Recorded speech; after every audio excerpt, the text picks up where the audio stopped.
Alrighty, we are live. Hello, everyone. Welcome and everybody coming into the space. Welcome to Wolfpack Chats. As we see people coming in, engaging, great. Just want to start off by saying that this is our first start to the series of the Wolfpack Chats here at the University of Nevada, Reno. The topic for today is what to expect in the classroom, remote and in-person instruction. So we'll pin that in the comments as well too, so we can make sure that everybody that's coming in later is understanding what we're talking about today. So the concept of these chats is to allow our campus community members to gain a better perspective of what's going to be going on when we return to campus. We were in the shutdown period, and we want to make it as safe as possible and as understanding as possible to make sure that everyone has an understanding of what to expect when coming back. So those of you who are just joining, again, our topic today is what to expect in the classroom, remote, and in-person instruction. So I'm Sheena Harvey. I'm the Associate Director for Fitness and Recreational Sports here on campus, and I'm just super excited to be with everyone here today. So as we kind of move forward, I will actually pin the title in the comments as well so we can know what's going on here. Everybody coming in, welcome to Wolfpack Chats. Yes, everybody coming in. Make sure you give a wave and a hello. Even throw a hashtag Go Wolfpack in there. Nice, seeing a lot of people coming in. This is gonna be so much fun today. Nice. Hello, everybody. Welcome. Hello. How's it going? Nice. I'm just going to get this title pinned on the chat as well so everybody can see what's going on. Make sure you send them an invite so they can watch as well, too. Nice. We're just getting this title for you here. Again, we're here today to chat about what to expect in the classroom, remote and in-person instruction and online instruction. And our link to captioning is actually in the bio. So if you want to follow there as well too, we can get that connected for you as well. Nice. Hello, everybody. Hello. Go Pack. Nice. Just want to make sure we get this title in here for you.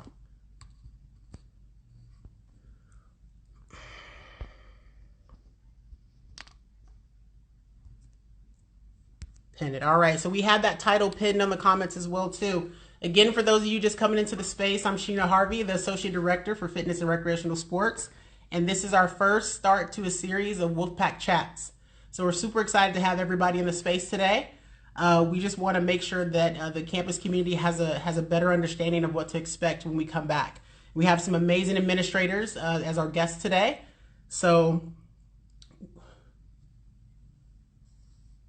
all right, so we're going to actually bring our first guest in.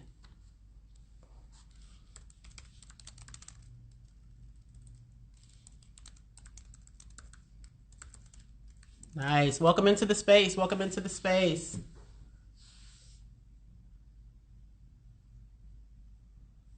Nice. We're going to get our first guest with us today to get some questions answered. Hello, everybody. How's it going? Make sure you check the pinned comment. It has our title of our topic for today, and make sure we get some questions answered for you. And just to let you know, there are a lot of people behind the scenes helping out, gathering the questions. The questions that we're going to be answering today were coming through on social media this week. So we want to make sure that we get those questions answered for you. So thank you all so much for being here today. We really appreciate it. All right. Make sure you throw a Go Pack, hashtag Go Pack in there. All right.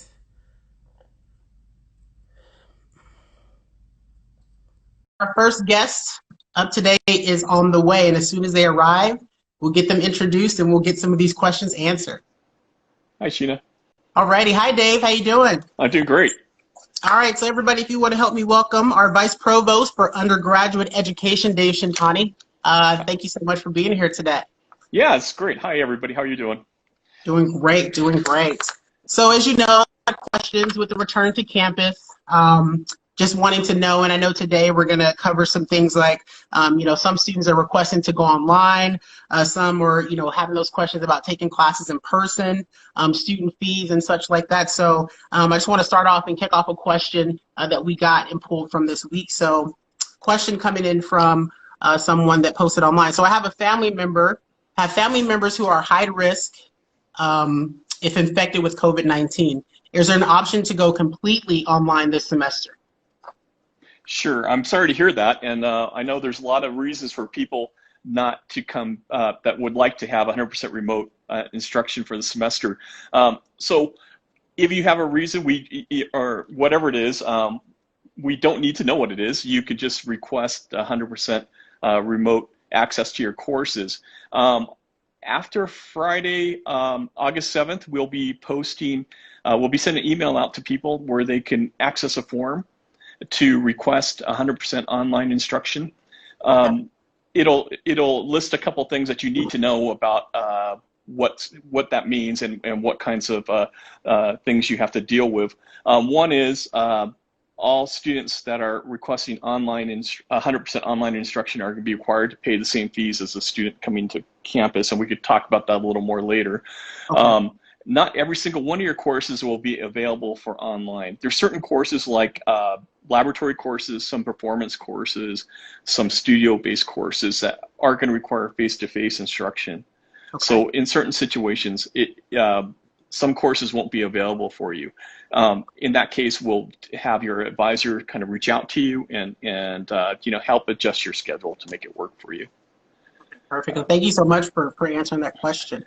As it was noted too, if you have questions, you can drop them into the chat box, and we will try to pull those questions, and we will get those answered if we can today. We're gonna get as many questions as we can. So, David, moving on to the next question here. So why are some classes under 35 students still only online?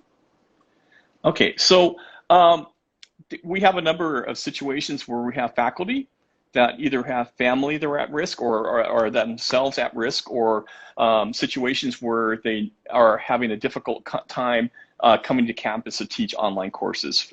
Just as the students are having some difficulties, our faculty are facing the same types of things. So in certain situations, we're allowing those faculty to opt to have teacher courses online.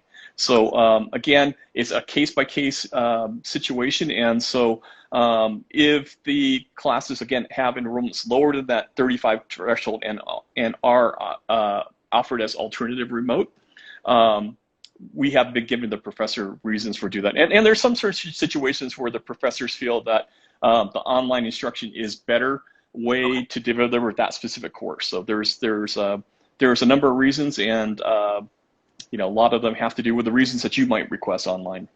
Okay, perfect. And kind of a second part to that question, would that be something that would change during the semester, or once it's considered to be the capacity of a class, is that going to remain for the in duration of the semester? Okay, so for the most part, how you start out the semester is how you're going to end the semester. There might be some situations that a class is taught in high flex, and if the situation, the COVID-19 pandemic, the number of cases decrease and we start loosening up the social spacing requirements, we may allow those hybrid high flex classes to allow more students into the classroom. But classes that are online will remain online. Classes that are supposed to be in person will be in person. It'll be those high flex classes where we might have some flexibility to increase in-person enrollment. Okay, thank you so much. I know that was probably a question to see if somebody wanted to see if something was going to change. So those of you just joining, we are on right now with the Vice Provost for Undergraduate Education, Dave Shintani, and we are talking about what to expect in the classroom, remote and in-person learning. So moving on to another question. Thank you, Dave, so much for getting these questions answered for us. It's a question. So if I struggle with online learning, what resources are available to help me navigate this new format? Yeah, we know this is kind of a new for a lot of students, especially if all your classes go online. So we've offered a number of resources. There's a student toolkit that's available. If you go to the COVID student resource webpage, there'll be a link to that. That'll talk about some resources to help you prepare for the class, how to study for the class. It'll have links to other types of supports. So, I mean, you know, a lot of times students might need extra tutoring. All the tutoring centers, the writing center, the tutoring center, the math center will have services online for you, or in person in certain cases, but on a limited basis to support your online learning. And if you go to the teaching learning technologies page, there is a number of resources, links to resources, and to tell you how to best use the technology, and you know, how to navigate online courses a lot better. So we are providing a lot of resources. If you need anything special, I mean, please, you know, you can feel free to contact my office or the Teaching and Learning Technologies office, or you know, even the tutoring centers. They could help assist you with these situations if you have any other questions like that. Awesome. Well, thank you so much for that answer. And just to kind of branch off of that, considering that, you know, there's more use of technology and everyone's going to be on the web Canvas piece, are there going to be any times, do you know, TLT give you a heads up for maintenance and downtime that where students won't be able to get on, or is it, you think it'll be pretty consistently running? We've been talking to the folks at TLT. They are aware that they need to be on as much as possible. Occasionally there might be downtimes, but we'll send out notices to the students and let them know if there is going to be some downtime.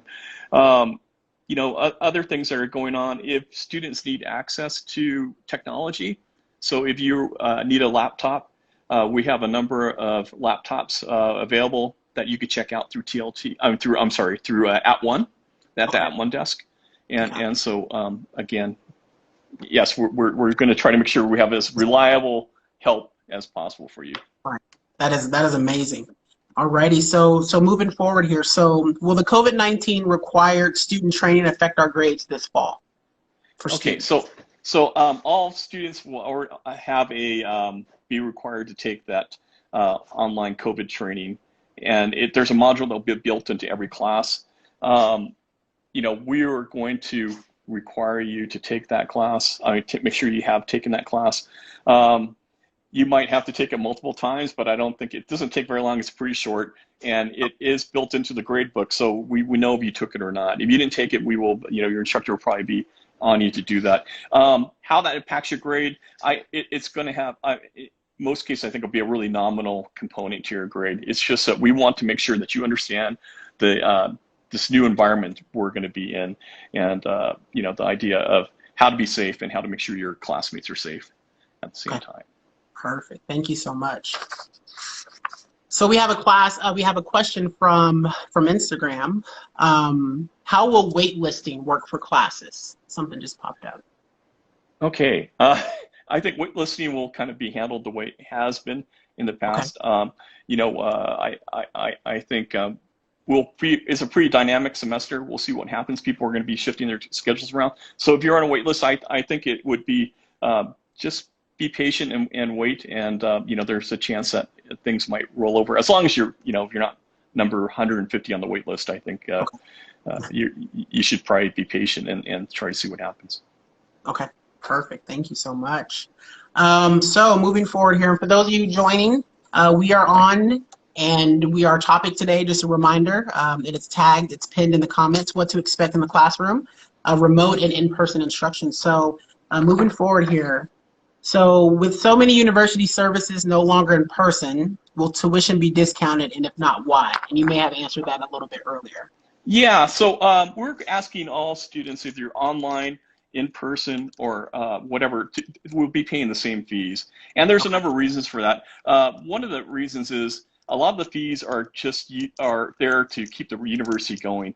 The ASUN fee is there to provide you with student representation. I guess ASU will continue to provide scholarships and emergency financial support, all the things that they continue to do, regardless if you're on campus or off campus. A lot of the centers, like the health center, the counseling center, will be offering telemedicine and telecounseling types of resources to you. So those fees will still be, you'll still have access to services there. The academic support fee, which pays for the tutoring, writing, and math centers, all those centers will have online supports available to you. We have the $5 performing arts fee. There will be recorded and live broadcasted performances available to you. So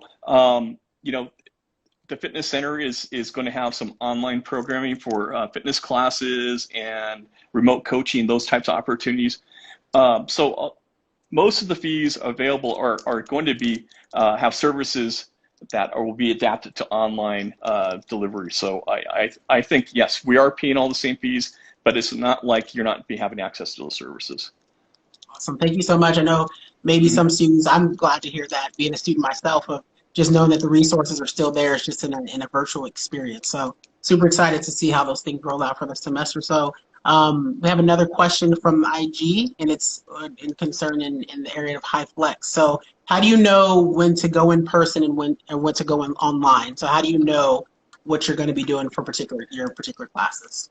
So we are just developing some messaging going to the faculty to explain to them how to split their class roster.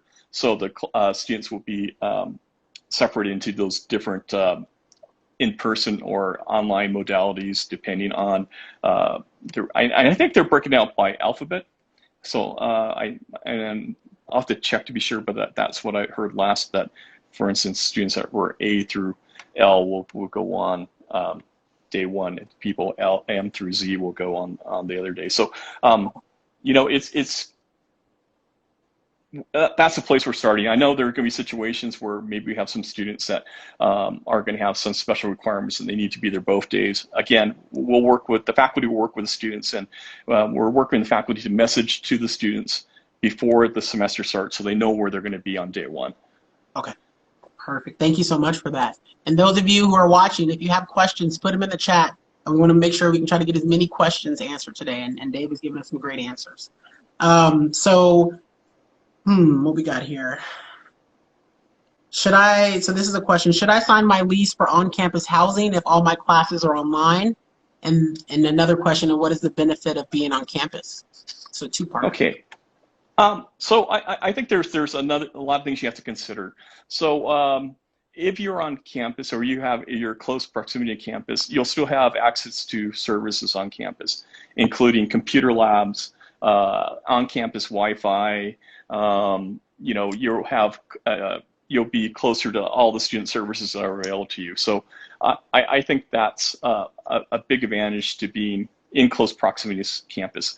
The other thing is, I think we're going to have a lot of activities that are going on campus. They won't be the same as a normal year, but we're working our hardest to make sure that we can maintain that campus environment, the college experience as best we can by offering activities that can be safely deployed to our students in the spring and the fall semester. So I think there's advantages. I think there's also advantage of kind of being independent and being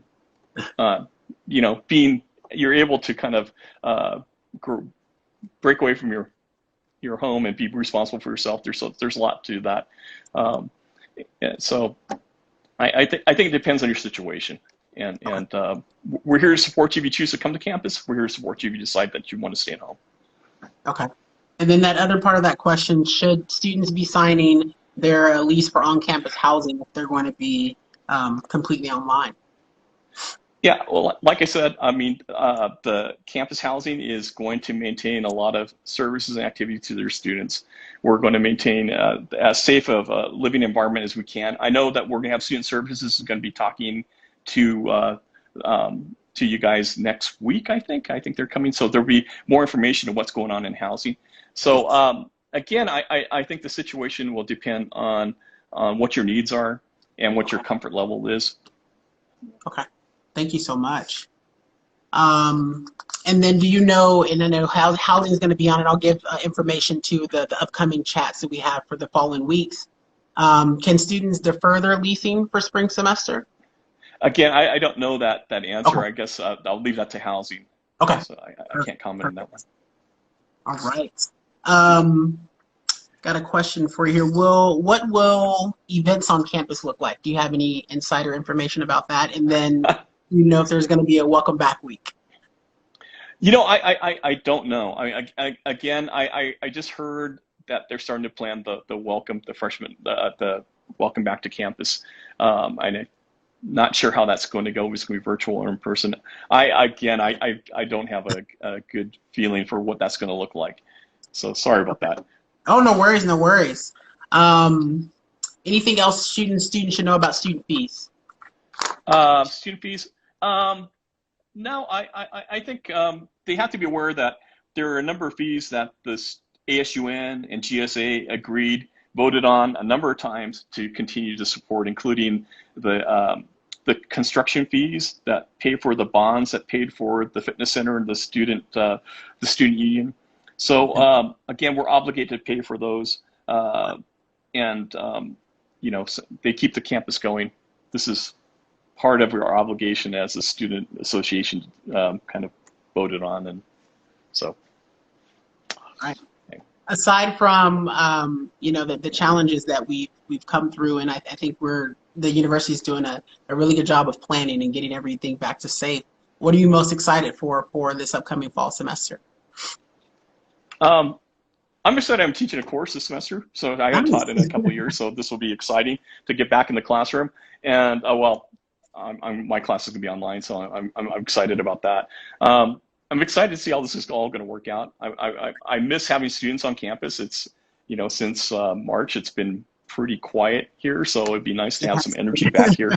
So we're really looking forward to having you back. Nice. And then I think it's going to be great too, because I've seen just around campus facilities done an amazing job of kind of marking out where to go, and we got these amazing paw prints because we're the Wolfpack, so it's going to be exciting to see these patterns and everybody moving and shifting. So, but I think that concludes our questions for you. Thank you so much. Great, Dave. thank you. And again, that was Vice Provost for Undergraduate Education, Dave Shintani. So thank you all so much for pushing those questions through the chat. And thank you so much, Dave. We appreciate it. Thank you for letting me be there. Take care. Take care. All righty, thank you so much, Dave. That was great. So thank you all again for joining and being on, and keep pushing those questions through. Like I said, we have an amazing behind-the-scenes team to make sure that we are trying to get as many questions as we can get answered today. And just to give you a kind of little insight of how this is going to go with the remainder of the month and before we all come back to campus, or most of us are coming back to campus, next week we'll have the Director of Student Health Services, Dr. Cheryl Hug English, and be giving just more insight and information about, COVID-19 and the precautions and keeping the contract, tracing and making sure that we're all staying safe here on campus. And, we'll have some facility service talk. We'll have student system services on in the next week or so. We're going to have residential life on, which is, I know a lot of students have questions about that. We're going to get our next guest in here in a second. And then also, too, a representative from ASUN Clubs and Orgs will be on, and the center, every student, every story, and just, of course, discussing how to get involved on campus. So we're just waiting for this request for our next guest to come in to give some additional information about what to expect when coming back to campus on Wolfpack Chat. All right, waiting for our next guest to come in. Hello, everybody. Throw in the hashtag Wolfpack. Hello. I don't know who's on. I can't see the people, but hopefully somebody that I know is on. All right. Awesome, awesome. Make sure you continue to put those questions in the chat. I'm scrolling here, trying to see some stuff going on. Nice. And remember, you're here. This is our Wolfpack Chat series. Just making sure we're informing. All right, there is our guest. Let's get our second guest in here. Perfect.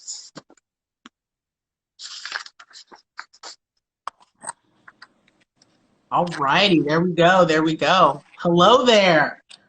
Everybody, I want to welcome in Vice Provost for Faculty Affairs, Jill Heaton. How you doing, Jill?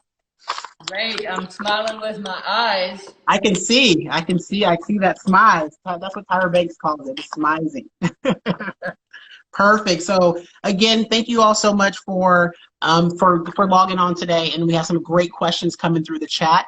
But we have the amazing Vice Provost for Faculty Affairs, Jill Heaton, here to give some additional information about what the classroom kind of looks like coming back. So I'm going to turn it over to Jill to kind of intro and give you the information that you need. So make sure you all pay attention.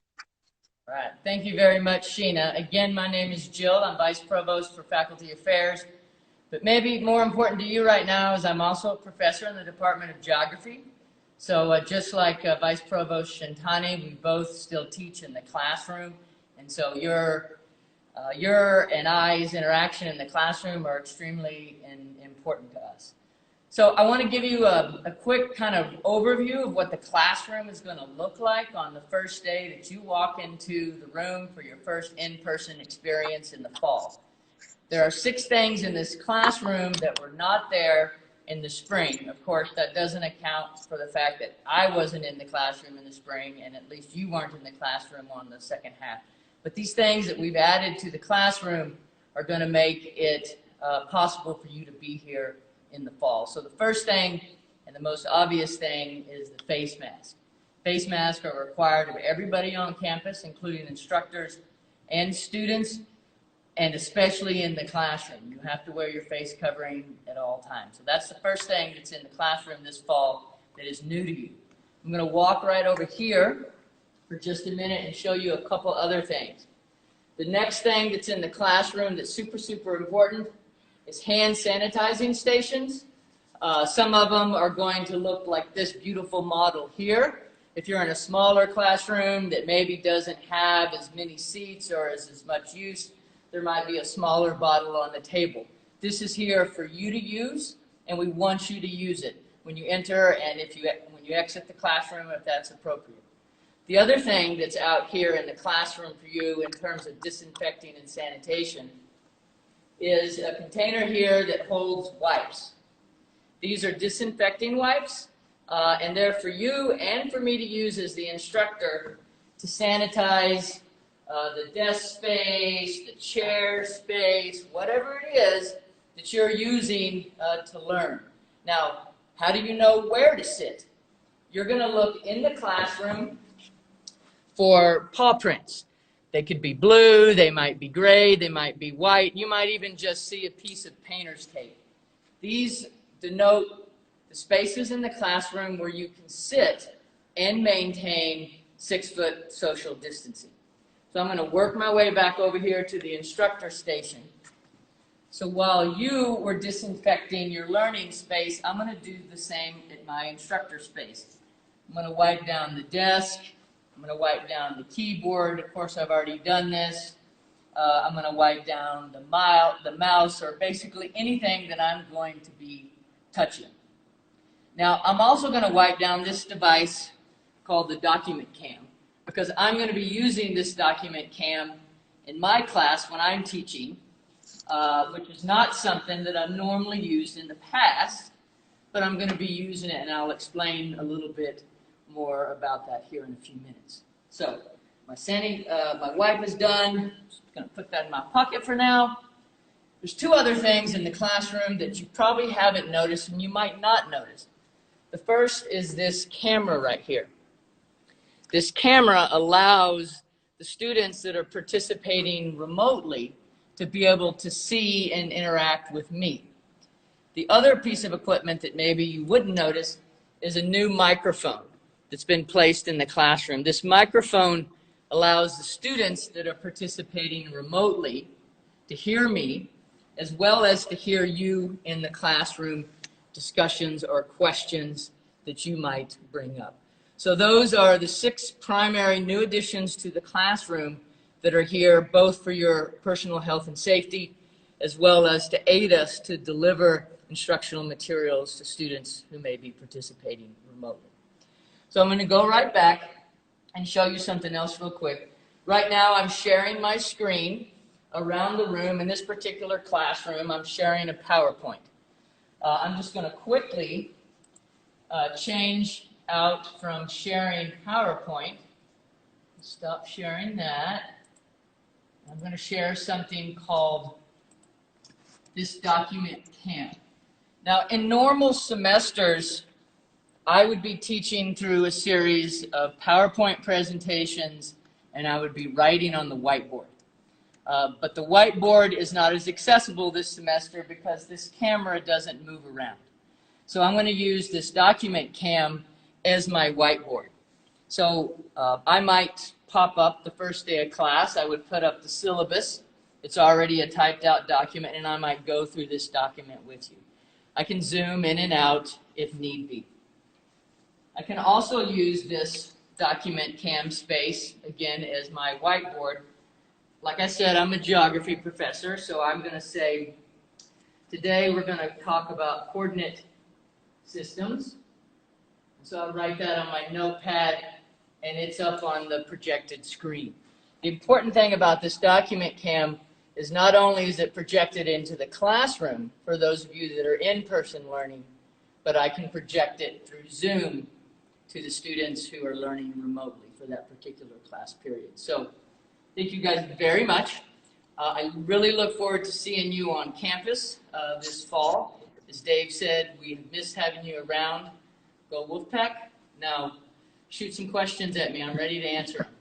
All righty. Well, thank you, Jill, so much for the classroom walkthrough. I think it's just awesome, just the ability for our viewers and students and whoever else is on to see what it actually looks like, before coming back to campus. So with that being said, we do have a couple questions coming in from online here. So do you know if classes that are 35 plus is 100% guaranteed to be alternative remote? Well, you said 100% guaranteed. That sounds like a used car salesman. Yeah, I'm a car salesman right now, so. I'm going to tell you that 99.9% of those classes are going to be online.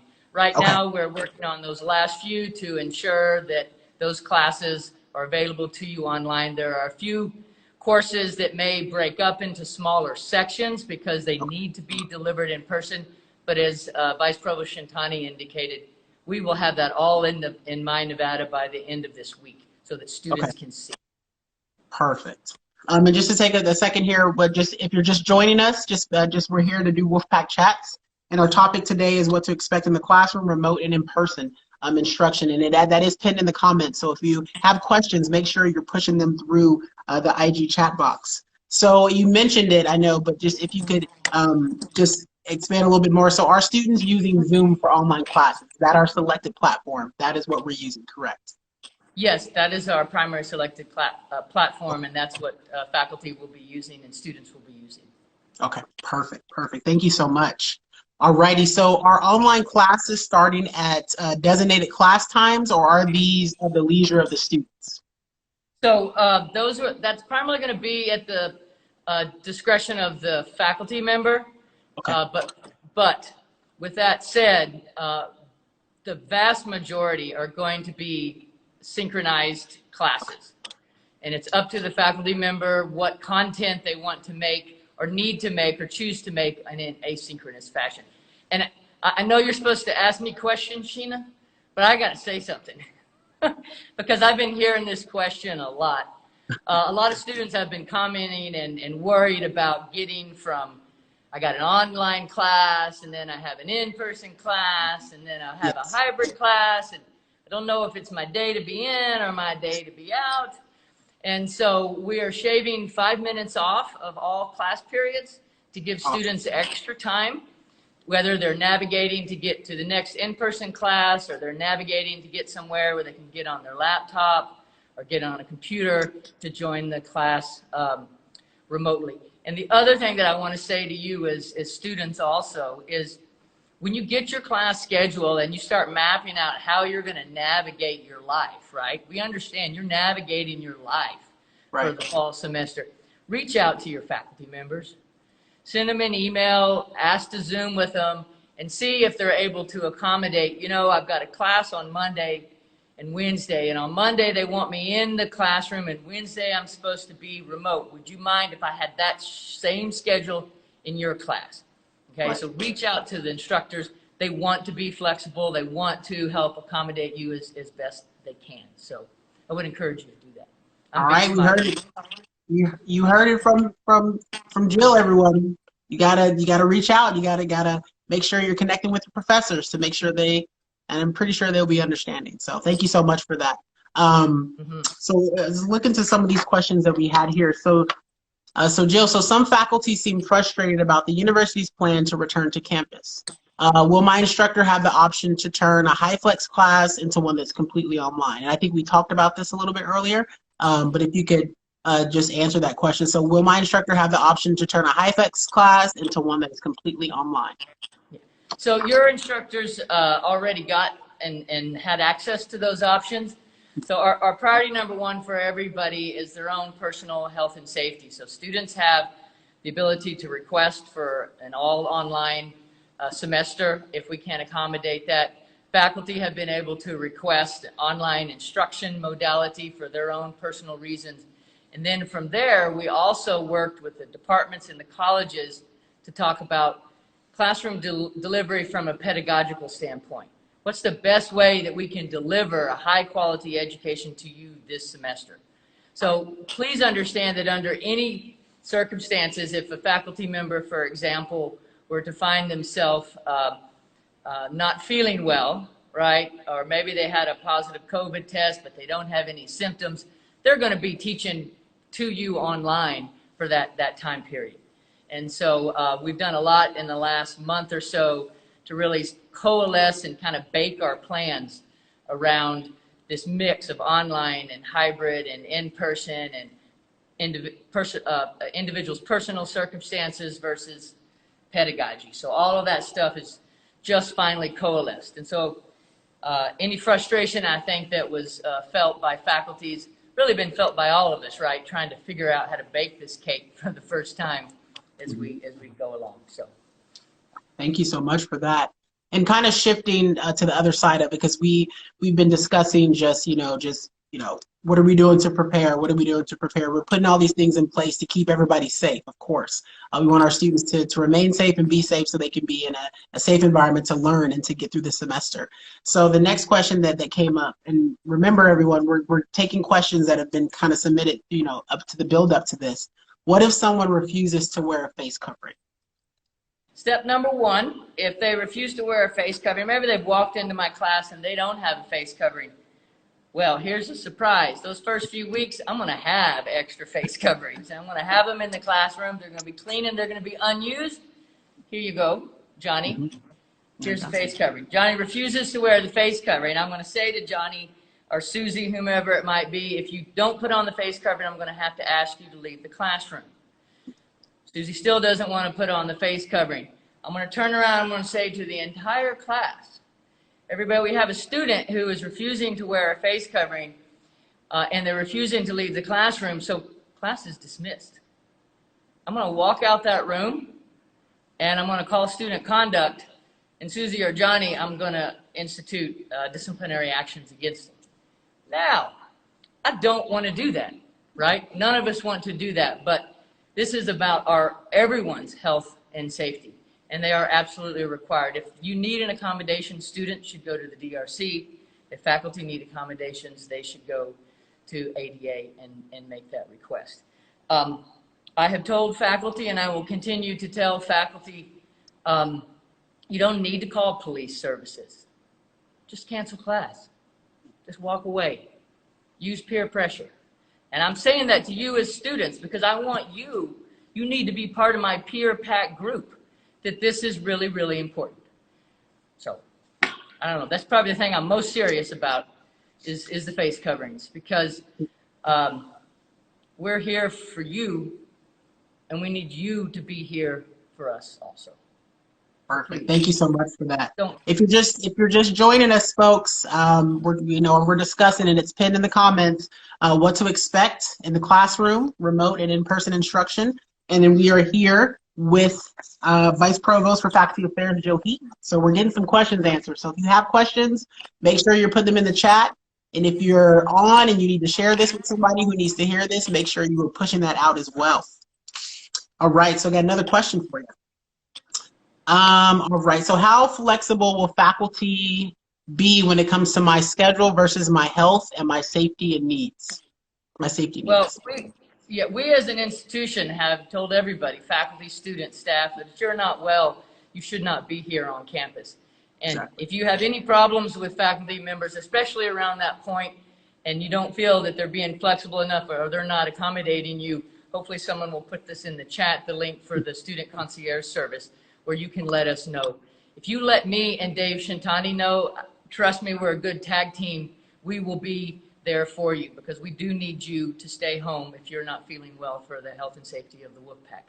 I have a meeting tomorrow night, Dave and I, with ASUN Senate, and we've asked the Senate to reach out to their own members and other students to put together some short, I don't know if we're still TikToking in a few days, if the president doesn't take that away from us, to put together some short TikTok style videos.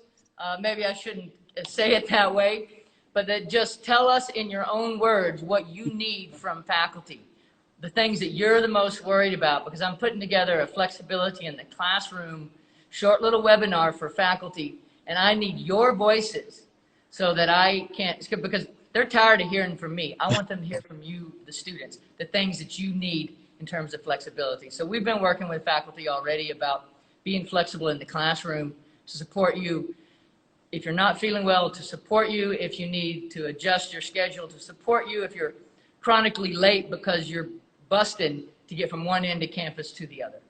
And, you know, we need some grace this semester, and I hope that we all use it. Nice. Thank you so much for that, Joe. So we have a question that came in from online. I think we kind of already answered it, but just want to get some clarification. So our class is going to begin at scheduled times. And the second part of that question, will it be decided by the professor? I think we may have answered that. I just want to make sure. Yeah, real quick. So the classes are still starting on the same schedule, but we're ending classes 5 minutes early to add the extra time for students to get from place to place. Okay, perfect. Thank you so much for that. So question came in. So what are the odds of us getting our labs, like chemistry labs, online? Do you know anything about that? Probably a question better for Dave to answer, okay. But the most of those lab experiences, whether it's in the engineering or the sciences or the arts studio experiences, a lot of those are need to be delivered in person. So unless we are pulled back by the state, okay. Like we were in the spring, those classes are not going to be available online. By and large, the majority of them will not be available. Okay, thank you so much for that. And then just so you know, the questions that we are docking, we will be getting those answers out to the campus community as well too. So thank you so much for that, Bill. And then another question about classes. I think a student asked, what if they're late? And I know we're same start time, giving it the extra grace period. But what if they are just running late? Like what should they do? So the most important thing you can do is stay in contact with the faculty member. If you come into class late, you haven't been able to give them a heads up or anything, make sure after class you shoot them a quick email or Zoom or something like that, and just tell them that you were late. Tell them you're sorry. Tell them why you were late. And you really try not to do it again, but maybe say, I am struggling with this. And so the most important thing you can do is to talk to them, because when there's silence, people just fill in the gaps. So fill in the gap for them. Yeah. Communication. And then a question I have for myself, because I'm an early bird. I like to get to class before everybody else so I can scope out, my seat and everything. Will classrooms be open just for students to walk in, or will that be instructor led to where it's not saying the instructor may have a key or not, but will it be, okay, you can't really go into the space until the instructor does, or are students allowed to go in and sanitize and do their thing? So, that type of stuff is going to operate just like it has in past years. Our campus will be open, doors will be open, classrooms will be unlocked. The one thing I do want to add to that, though, is we are in lots of times you go into a classroom and the instructor's still there and they're chatting with students and the new instructor has to push everybody out. We're asking all the instructors to get themselves and the students out of class in less than 5 minutes. Okay. Small classes, not a problem. Bigger classes, so vamonos, out the door, and have those conversations after the fact in Zoom or something like that. All righty. Well, I think that we are good. Thank you so much. Vice Provost for Faculty Affairs, Jill Heaton. We really appreciate your time, and I think really showing the walkthrough of the classroom hopefully gave students a little bit more just information about what to expect. So I know I was appreciative of it. I'm a student. I will be in class as well, so I know exactly what to do. Super excited about that. So thank you so much. Thank you, Sheena. Go Thank Wolfpack. you. Go Pack. See you in the fall.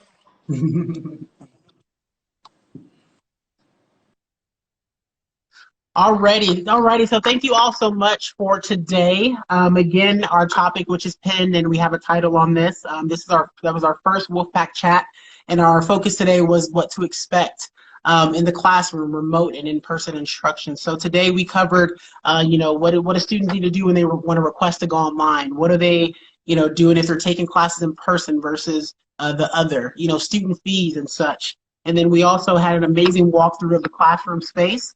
To see what your responsibility is as a student to make sure that we are keeping the spread down, making sure to keep your space clean, and also for the next student that's going to come in after you and such. So I just want to thank you all so much, and just kind of plugging what we have coming up in the month to come. So if you have time, so it'll be the same time every week, Tuesday at 4 p.m. Making sure you log on for Wolfpack Chats.